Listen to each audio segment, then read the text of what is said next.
अच्छा, अफजल खान नाम और मदीहा, हाँ जी। तो घर में आप दोनों एक दूसरे को किस नाम से पुकारते हैं?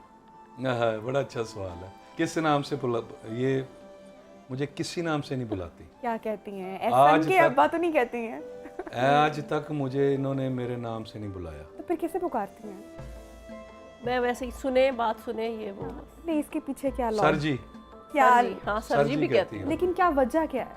वैसे ही आदत ही नहीं कभी अब मुझे पड़ी? पसंद नहीं है बात सुनो तुम ये वो हस्बैंड को इस तरह करके बुलाना एक वो रिस्पेक्ट के हाँ रिस्पेक्ट करनी चाहिए मैं जब आजकल नहीं बहुत होता कम तो है मियाँ को तो ऐसे रखा होता है कि जैसे पता नहीं सबसे फजूल चीज़ ही वो यही चीज है। घर की कोई, हाँ। हाँ जो जो मर्जी गुस्सा इसी पे उतार दो और